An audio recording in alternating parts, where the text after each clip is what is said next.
안녕하세요 여러분, 흑토마 우준하 선생님입니다. 여러분들과 넷볼에 대해서 공부할 시간도 2시간밖에 남지 않았네요. 선생님의 입장에서는 9시간 만에 이 넷볼이라는 종목을 다 알려줘야 한다는 점과 현재 남아있는 시간이 2시간밖에 되지 않는다는 사실이 너무나도 아쉽습니다. 여러분들도 그런가요? 하지만 그래도 주어진 시간 동안 여러분들과 넷볼에 대해서 재미있게 공부할 수 있도록 남은 시간 한번 최선을 다해 보도록 하겠습니다. 그러니 관심을 갖고 영상을 잘 지켜봐 주시기 바랍니다.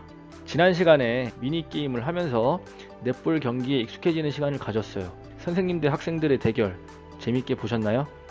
작은 공간이었지만 실제로 활동을 하면서 여러분들이 어떤 느낌을 가졌는지 선생님 참 궁금하네요. 아마도 선생님 생각에는 익숙하지 않고 또 공간을 찾아 움직이는 것이 많이 어려웠겠지만 그래도 우리 여러분들은 아주 훌륭하게 잘 해냈으리라고 생각합니다.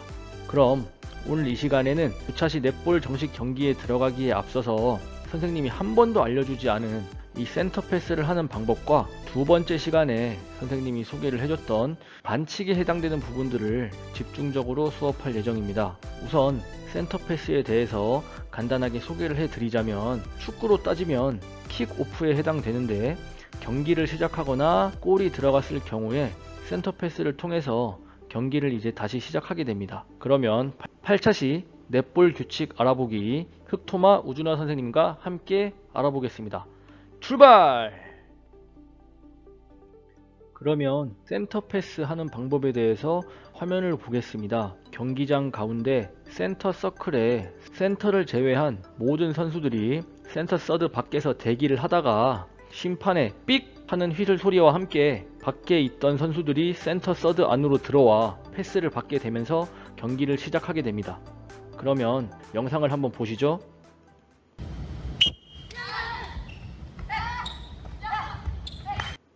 보셨죠?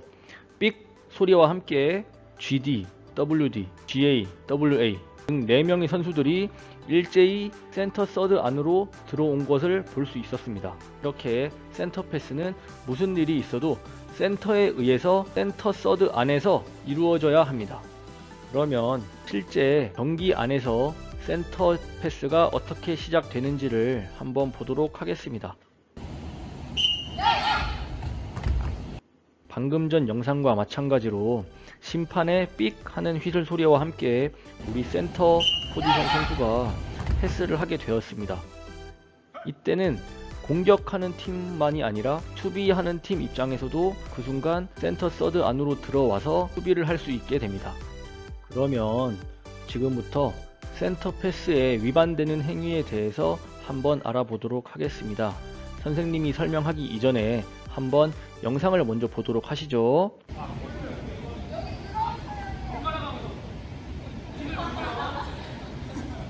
자, 방금 핑크색 선수가 심판의 휘슬 소리 이전에 센터 서드 안으로 들어가서 패스를 받으려고 했습니다. 이 경우에는 센터 패스 위반에 해당됩니다. 그렇기 때문에 심판의 휘슬 소리가 들리기 전에 센터 서드 밖으로 나가지 못했다면 첫 번째 패스에서는 센터 패스에 관여할 수 없게 됩니다.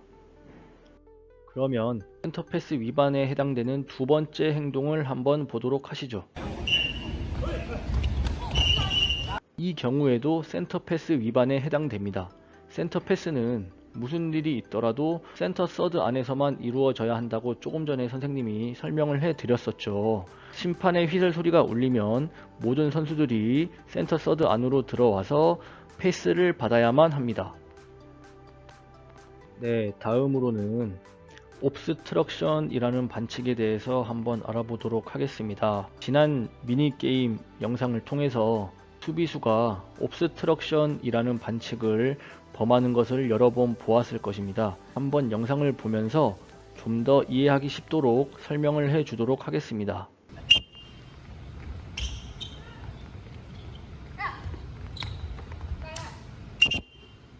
지금 연두색 선수가 공을 갖고 있는데 분홍색 센터 선수가 공을 갖고 있는 공격자에게 1m 안으로 접근을 해서 수비를 하였습니다. 이 경우에는 옵스트럭션이라는 반칙이 선언됩니다.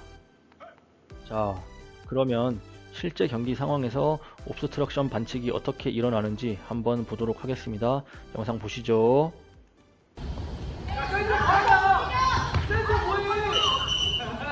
연두색 선수가 공격권을 갖고 공을 잡고 있었는데 분홍색 센터 선수가 공격권을 가진 선수에게 다가가서 과도하게 밀착하여 수비를 하게 되었죠. 그러면서 심판이 휘슬을 불게 됩니다. 이 경우가 옵스트럭션에 해당되는 반칙입니다. 네, 옵스트럭션 반칙은 주로 공격수들이 골대에 슛을 할 때 수비수들을 통해서 빈번하게 발생을 하게 되는데요. 어떤 상황에서 옵스트럭션 반칙이 이루어지는지 한번 영상을 보도록 하겠습니다.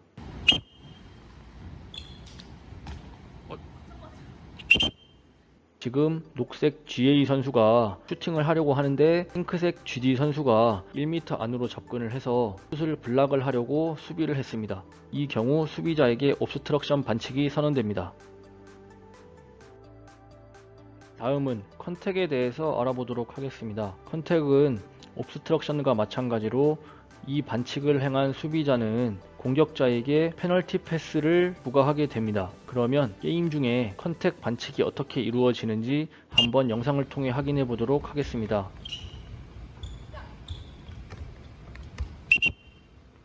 영상 잘 보셨나요? 컨택 파울은 공을 가진 상대를 수비수가 건드리거나 혹은 부딪히거나 혹은 공을 가진 상대의 공을 건드리거나 하게 되면은 심판이 휘슬을 불면서 컨택 파울을 선언하게 됩니다. 네. 컨택 혹은 옵스트럭션을 범한 수비수는 공격자가 첫 번째 페널티 패스를 할 동안에 수비에 관여를 할 수 없게 됩니다. 컨택 반칙을 했습니다. 그 이후에 이렇게 컨택 파울을 한 이후에 페널티 패스를 하려고 공을 든 상대 옆에 수비수가 차렷 자세로 대기를 하고 있었습니다. 이렇게 첫 번째 패스를 하기까지는 차렷 자세로 수비에 관여를 하지 않다가 패스가 한번 이루어지면 그 이후에 수비에 관여를 할 수 있게 됩니다.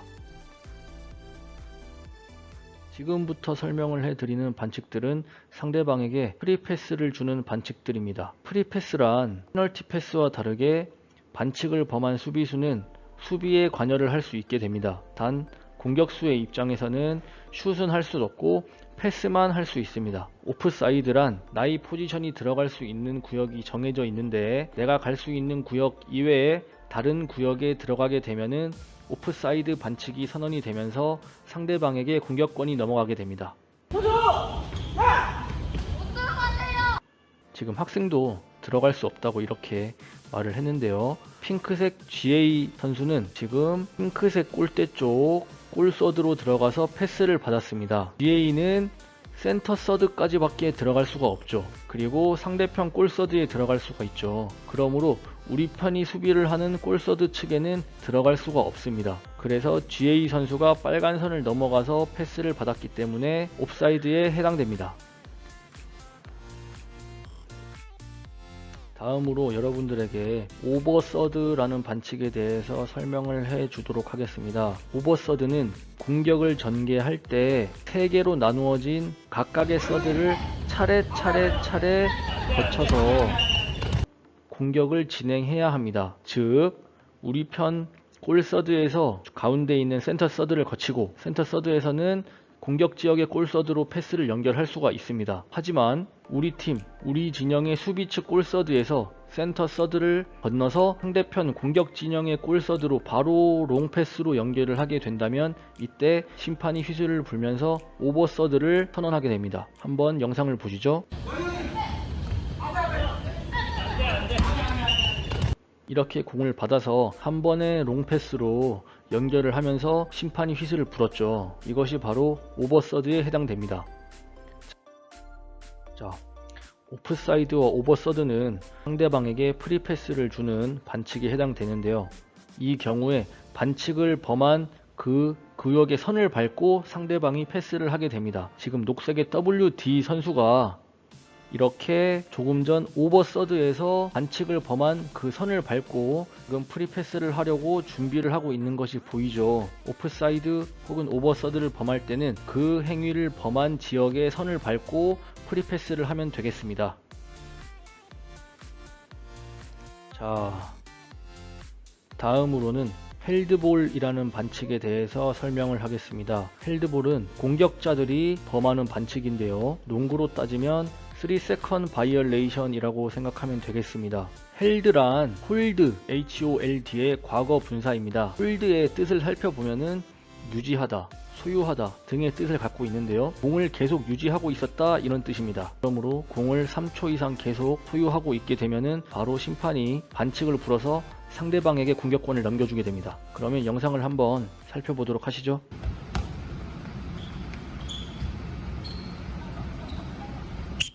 이렇게 심판이 휘슬을 불었는데요. 녹색 GS 선수가 패스를 계속 주려고 했는데 패스 줄 때를 찾지 못하고 계속 망설이다 보니까 3초가 어느덧 흘러나가 버렸습니다. 그러면서 헬드볼이 선언되게 되죠. 그러면 실제 상황에서는 어떻게 헬드볼이 이루어지는지 한번 보도록 하겠습니다.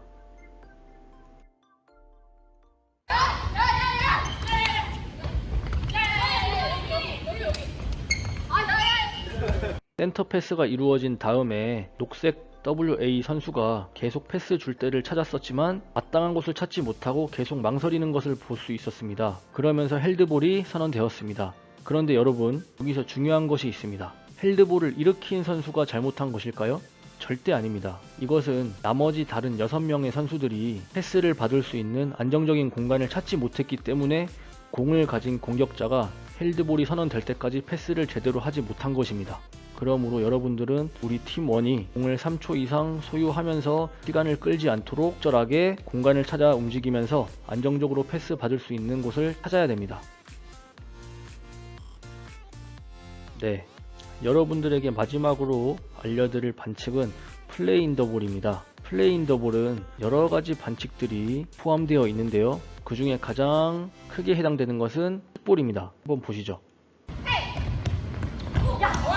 상대방의 패스에 직접적으로 관여해서 공이 발에 맞게 되었죠. 이때 심판은 플레잉 더 볼을 선언하게 됩니다. 이런 킥볼 이외에 플레잉 더 볼에 해당되는 것은 공을 가진 공격자가 바닥에 무릎 혹은 몸통을 대고 패스를 할 경우, 그리고 슈팅을 한 선수가 슛을 했으나 공이 림 혹은 골대에 맞지 않고 바로 그것을 그대로 리바운드 할 경우에 플레잉 더 볼이 선언되어 상대방에게 프리패스가 주어집니다. 네, 이렇게 오늘 이 시간에는 넷볼의 세부적인 규칙에 대해서 한번 알아보았습니다. 여러분들도 알겠지만 넷볼 같은 구기 종목에는 정말 많은 규칙들이 존재를 하는데요. 선생님이 오늘 알려드린 이런 규칙들은 여러분들이 실제 게임을 할 때 가장 많이 사용하거나 일으키는 반칙들을 위주로 설명을 하였습니다. 만약에 실제 경기에서 오늘 설명해드린 그 이외의 규칙들이나 반칙들이 나온다면 선생님이 또 따로 설명하는 시간을 갖도록 하겠습니다. 이제 여러분들과 함께할 시간이 1시간밖에 남지 않았네요. 너무나 아쉬운데요. 다음 시간에는 대망의 실제 넷볼 경기를 하게 되겠습니다. 수업 영상에서는 학생팀과 교사팀의 넷볼 진검승부가 기다리고 있는데요. 결과가 어떻게 되었을지 궁금하지 않으세요? 네, 선생님 같은 경우도 경기에 심판을 하면서 관전자의 입장에서 그 경기를 정말 재밌고 박진감 넘치게 보았는데요. 우리 여러분들 한번 기대하셔도 좋을 것 같습니다. 그러면 오늘 이 시간 열심히 공부하느라 여러분들 정말 고생 많으셨고 우리 다음 시간에 다시 만나겠습니다. 그럼 인사하시죠. 채빠 안녕.